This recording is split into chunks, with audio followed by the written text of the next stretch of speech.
We are following breaking news this morning in Salt Lake City. A police officer was shot and rushed to the hospital. This happened downtown at 200 South, 300 East. ABC4's Jared Giannini is live near the scene. We understand he's getting information from police there on the scene this morning.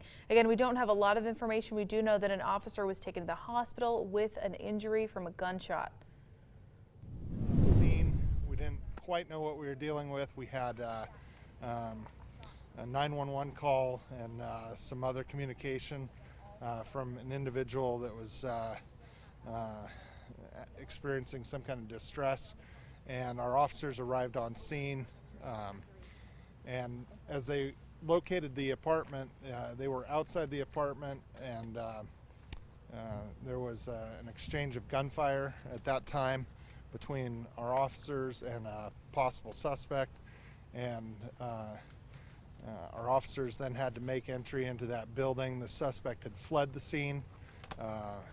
Unsure where that suspect went exactly, they had to secure that building. They found one deceased female inside the building. During the exchange of gunfire, one of our officers was struck, non-life-threatening injuries. He's at a local hospital being treated. We later came into contact with who we believe is the suspect. They're injured as well and receiving treatment at this time.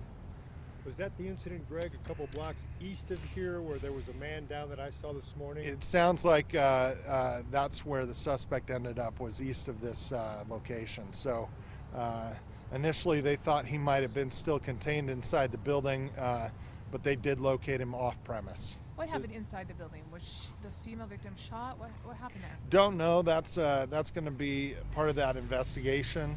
Per the OICI protocol, Unified Police Department is going to be taking the OICI, but also that homicide investigation, so we don't have a conflict of interest in this. So they're going to be handling the entire investigation. So was he the suspect in both incidents?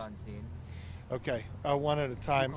Don't know yet who called 911, and I don't know about a weapon right now. Is he the suspect then in both the homicide and the officer involved? Yes, he's the suspect in both the homicide and the exchange of gunfire. So just to clarify, you don't believe that she could have been shot in the crossfire?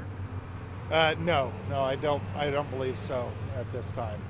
Obviously, it's still very early in the investigation, but it looks like her being deceased was prior to our officers engaging him. What else can you tell us about the officer was shot? We understand earlier they told us lower extremities. How is he doing?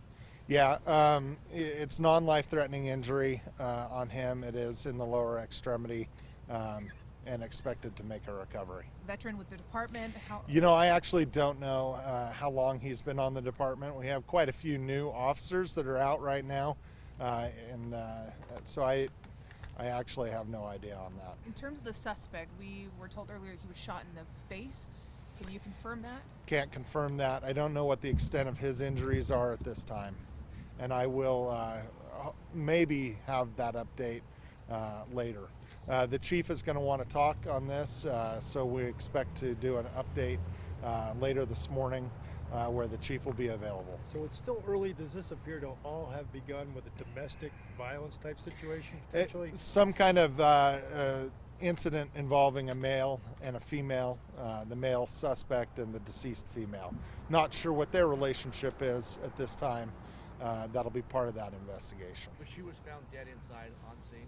Correct. Any idea of her age, range? I don't have any of her information at this time. We may be able to make an identification, notify next of kin. That will be something that we'll be working on this morning as we progress through this. Are people evacuated from the apartment? Most of the people are in a lockdown type situation, and our officers are there to escort them out of the apartment as necessary.